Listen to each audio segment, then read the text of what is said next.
Hello. Today's video I'm discussing Edward William Lane, uh, a very pioneering figure in European Oriental studies, uh, author of the Arabic to English lexicon, an impressive monument of scholarship and dedication, really the first of its kind. And in this video, I would like to talk about his life and work. He wrote several books in addition to the lexicon, one being his description of Egypt, which was about the remnants of ancient Egypt, which unfortunately went unpublished in his lifetime. But his more famous and work in his own lifetime, and maybe his more enduring one, is an account of the manners and customs of modern Egyptians, which is still a very useful source for understanding early 19th century Egyptian society. Egypt in the 1820s and 30s underwent some pretty significant changes. It remained formally part of the Ottoman Empire, but began to develop a degree of independence and autonomy under Muhammad Ali. We won't be discussing that today, but it is an important context. Lane was from a ministerial background in Britain, his family was, and he studied engraving, which was to come in handy later when he did drawings for his books, especially landscape drawings, many of which still survive. And he was not very healthy, apparently, in his early years. And then he decided, after studying Arabic, it's not entirely clear how he studied Arabic, but he seems to have found a teacher. And in 1825, he went to Egypt on his own, where he says this was a very transformative experience. He writes, I resided at Misr at different times a little more than a year and a quarter, as my pursuits required that I should not be remarked in public as a European. I separated myself as much as possible from the Franks, and lived in a part of town near the Bab el Hadid, somewhat remote from the Frank quarters, speaking the language of the country and conforming with the manners of my Muslim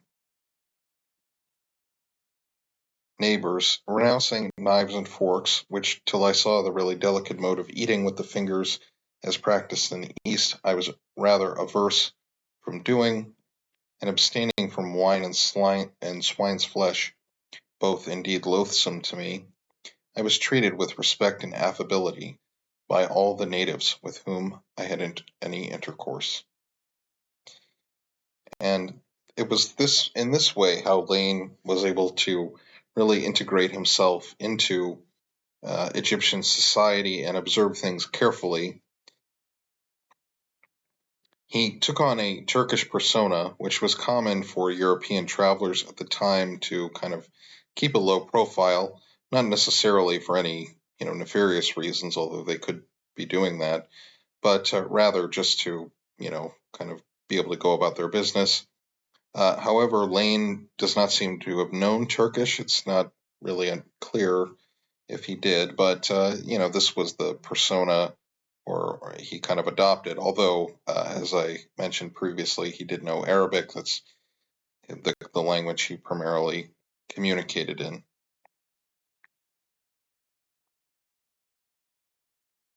Lane wrote extensive diaries and notes that he would use as the basis for his manners of the modern Egyptians. And he has a level of sensitivity that one might find kind of unusual, perhaps, for the time, but I think it is speaks to his clarity as a scholar. He writes many anecdotes in modern Egyptians, but I'd like to share a few. This is remarking on the conditions in Cairo. He writes, "It is a curious fact that in Cairo, houseless cats are fed at the expense of the Qadi, or rather, almost wholly at his expense. Every afternoon, a quantity of offal is brought into the great court before the Mahkemah, and the cats are called together to eat. The Sultan is Zahir by Bars, as I learn from the Bashkatib of the Qadi, bequeathed a garden which is called Gait al-Quta, or the Garden of the Cat, near his mosque, on the north of Cairo, for the benefit of the cats. But this garden has been sold over and over again by the trustees and purchasers. The former sold it on pretense of it being too much out of order to be rendered productive except at a considerable expense, and it now produces only a heker, or quit rent, of 15 piastres a year, to be applied to the maintenance of destitute cats. Almost the whole expense of their support has, in consequence, fallen upon the Qadi, who, by reason of his office, is the guardian of this and all other charitable and pious legacies, and must suffer for the neglect of his predecessors. Latterly, however, the duty of feeding the cats has become very inadequately performed. Many persons in Cairo, when they wish to get rid of a cat, send or take it to the Qadi's house and let it loose in the great court." And then he goes on to write in the same section about the characters of many of the Egyptians he meets. He writes, "The affability of the Egyptians toward each other has been mentioned in a preceding chapter. Towards foreigners who do not conform with their manners and customs, and profess the same way of thinking, they are polite in their address, but cold and reserved, or parasitical in conversation. With such persons, even among themselves, they often betray much impertinent curiosity. They are generally extremely afraid of making themselves enemies, and this fear quietly induces them to uphold each other, even when it is criminal to do so. Cheerfulness is another remarkable characteristic of this people. Some of them profess a great contempt for frivolous amusements, but most take pleasure in such pastimes, and it is surprising to see how easily they are amused. Wherever there are crowds, noise, and bustle, they are delighted. In their public festivals there is little to amuse a person of good education, but the Egyptians enjoy them as much as we do the best of our entertainments. Those of the lower orders seem to be extremely happy with their pipes and coffee after the occupations of the day in the society of the coffee shop."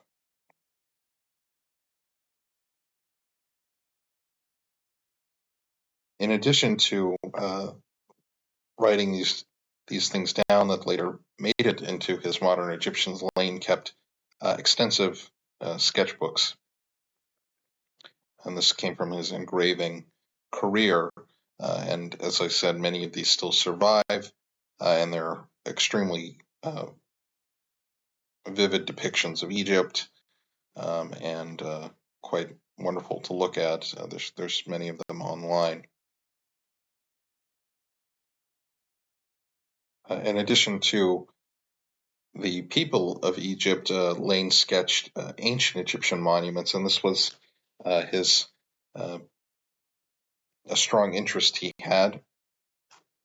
And he sketched many of the sites that are well known today in Egypt. For example, the Temple of Karnak, before they were heavily executed. The same with the pyramids. They looked quite different at that time.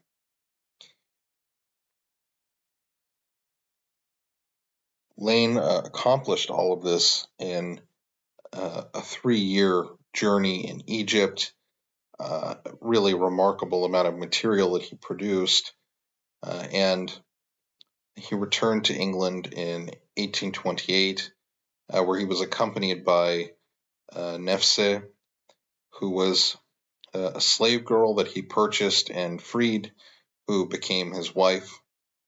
And he and Nefse had a fairly stable relationship to the end of his life, as far as we can tell.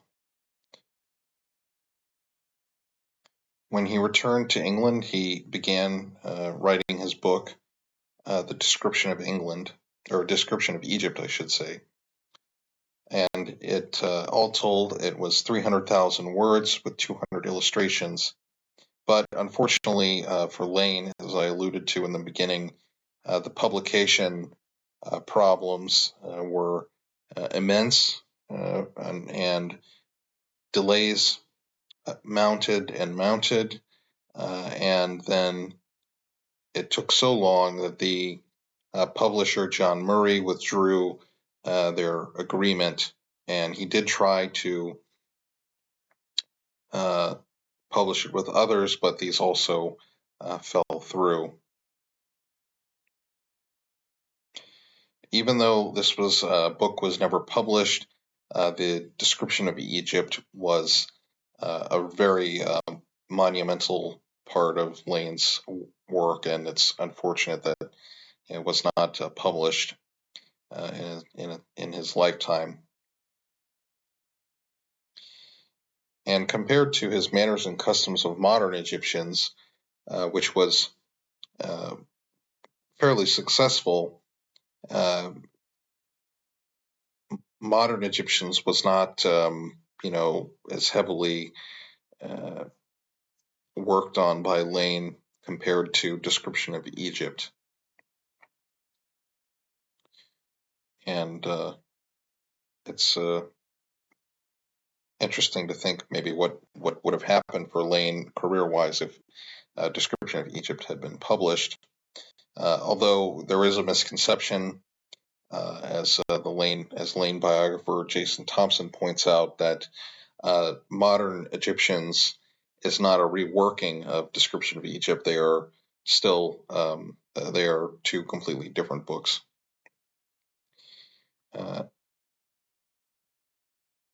After this several years of trying to publish different books, Lane returned to Egypt in 1833, renting a house on the same street near the Bab al-Hadid, and continued dressing in Eastern attire and integrating himself into the society as much as he could.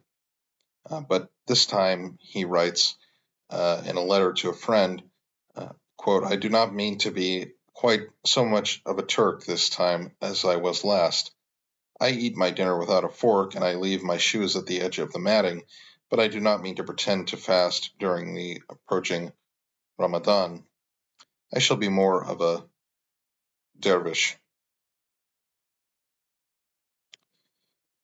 And during his second journey, Lane was much more comfortable, as one might expect, and he was a bit more focused with his observations and studying.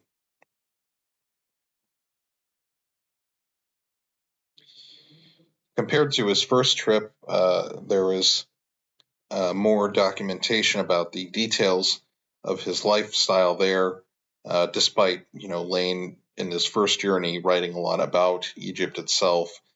There was less about sort of his day-to-day circumstances, but in the second time in Egypt, he wrote more, and some of this is attested to by others that he encountered.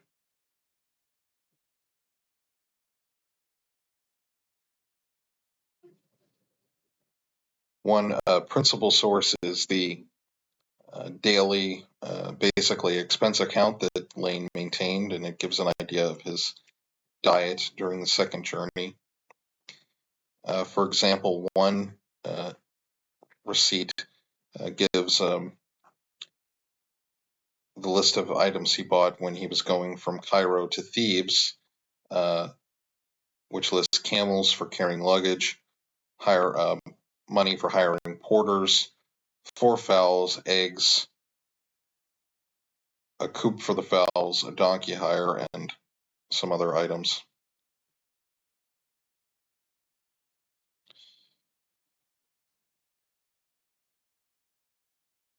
By this time, there were more Western Egyptologists in Egypt, specifically British, other fellow British people like Lane.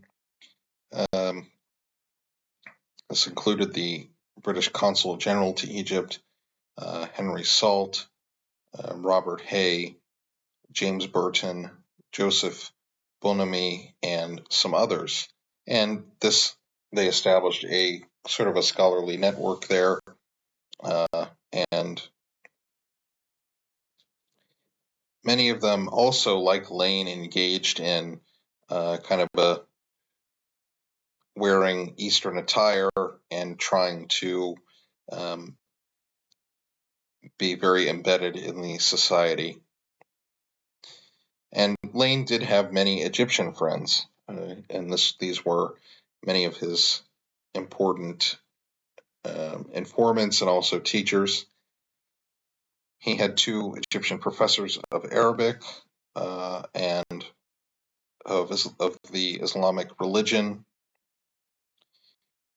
and he relied on them for information and to correct his observations or his knowledge. He also purchased a lot of books, and overall his approach was quite effective at him getting a close study of Egypt as it was at that time in the 1830s.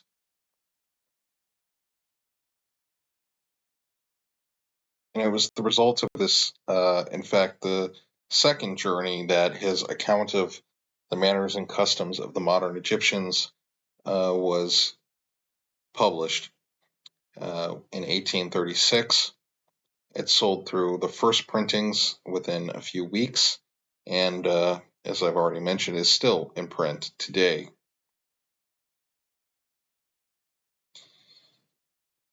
Although it's, of course, not an objective work, as, I think ethnographic work can be scientifically objective, but it is an impressively detailed work. It's 400 to 600 pages, depending on the edition, and is quite observant. One deficiency, though, is, Lane did not explore everything with modern Egyptians. He doesn't really talk about the countryside, for example, and mainly focuses on Cairo rather than, other cities like Alexandria or elsewhere.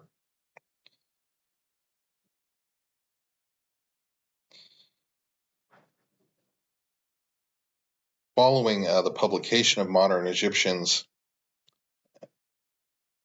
he continued to try to get his description of Egypt published, but this was pretty much over by 1841, unfortunately. His mother had died that same year, and it was a difficult time for him. He did translate the Arabian Nights, or the 1001 Nights, and while it is a technically very good translation, Lane did not find this to be a really rewarding project, either in terms of remuneration or intellectual rigor. Oddly, this is where he entered into a kind of a feud with Richard Francis Burton, who a figure I'm not particularly favorable toward, but Burton attacked his translation for various reasons, even though Burton's translation is a little strange in many ways. That could be a topic for another time. Burton is a pretty complicated figure to get a handle on, but today we'll be focusing on Lane, of course. So Lane's Arabian Nights translation was really not a commercial success, and it was in this time that he was given an offer to write an Arabic to English lexicon. This was supported by a British lord, the Duke of Northumberland, Lord of Prudhoe, and he accepted this, and by 1842 he returned to Egypt again because he had to begin collecting all of the Arabic lexicographical materials and dictionaries to compile them, and ultimately produced a new work. This is where Lane's kind of perceptions and interests changed. He was not really all that interested in Egypt itself so much, and he was really focused on the dictionary. He also, during this time, got some additional teaching with one of his Arabic teachers, Egyptian Arabic teachers, Sheikh Ibrahim al-Dasuki.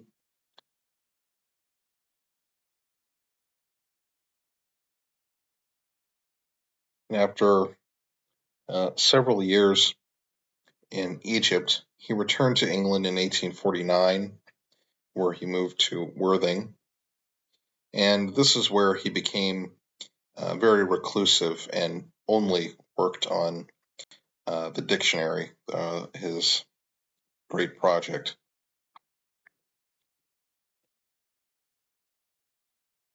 Stanley Lane Poole, his great nephew, and said that he, quote, "My uncle would go to his desk after an early breakfast and work 3 to 4 hours in the morning. An early dinner then made necessary interruption, but afterwards he would begin again, without a moment's delay, and continue writing till about 4 o'clock, when, if the weather was fine and he in fair health, he would go walk with some of his family for an hour or so. Then he would come back to tea, and from 6 to 10 he would again bury himself in manuscripts, when a simple supper would end the day." Lane, in doing this project, drew upon several sources. The Islamic world has a strong tradition of lexicography, whether in Arabic, Persian, or Turkish, often with multilingual lexicons. But the texts Lane used were Al-Mushir fi al-Lughah of Jalaluddin al-Suyuti, and another was the Taj al-Arus of Sheikh Muhammad al-Murtada. The first is from the 15th century, and the second is from the 18th century. The Taj al-Arus was a much larger multi-volume compilation of preceding dictionaries, and that is what Lane kind of modeled his work after. And so Lane was really kind of trying to build upon that earlier Arabic tradition, but simply, presenting it in English for really the first time. And it appears that most of his lexicon is built upon the Taj al-Arus, although this was a kind of difficult work to acquire, so this was transcribed during his journey in the 1840s for him. And this is where I think Lane is really important, because he did not just simply translate this lexicon, but also really did his own original research and presentation of new sources, and compared it with even older works, such as the Lisan al-Arab by Ibn Mukarram.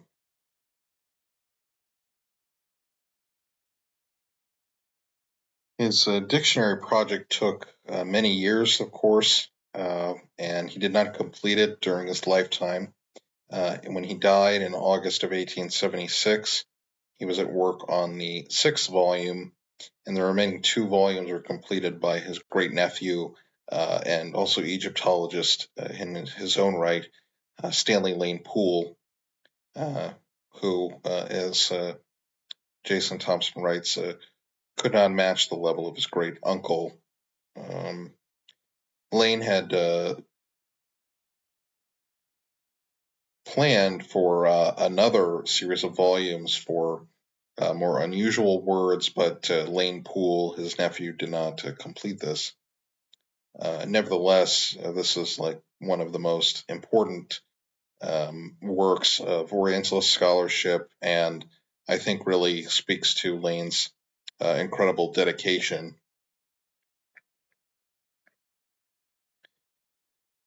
And with that, I will just offer some closing remarks of reflecting on Lane's life and career.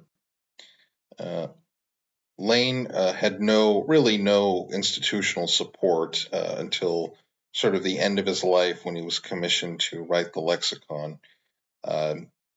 In his early journeys to Egypt, they were, pretty much taken up on his own, with, sort of apparently family support from him, and he went to Egypt and really studied very closely and embedded himself in the society, and I think that's quite admirable.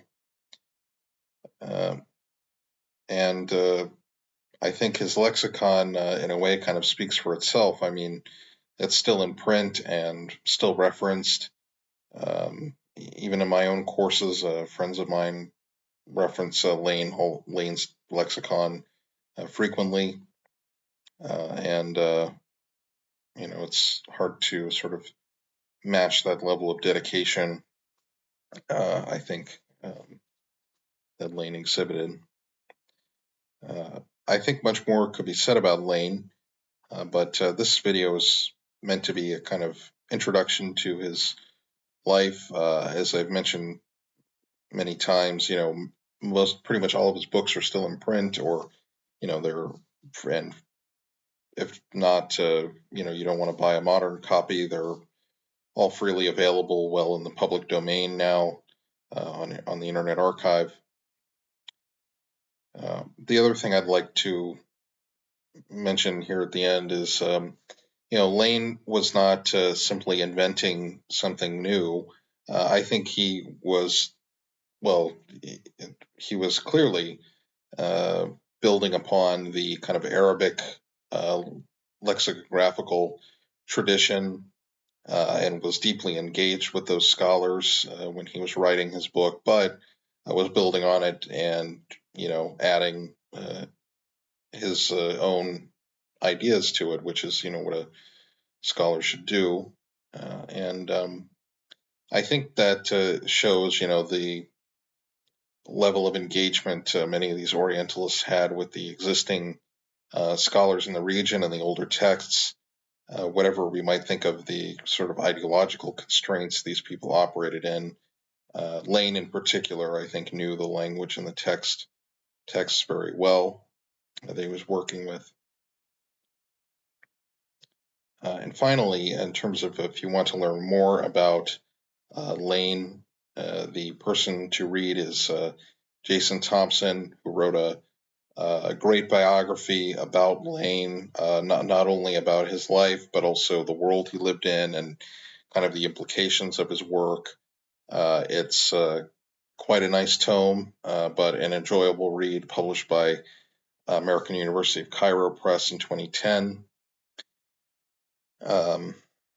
And I highly recommend you check that out. And Jason Thompson also has several articles that on Lane and his career that I've used to make this video. So I think Thompson also deserves a lot of credit in really showing the importance of Lane, who before Thompson wrote his biography, and well, before that even was publishing articles about Lane. A lot of the engagement with Lane was pretty superficial, both for and against him. But Thompson has done an incredible job recognizing Lane for his contributions to scholarship. So check his work out.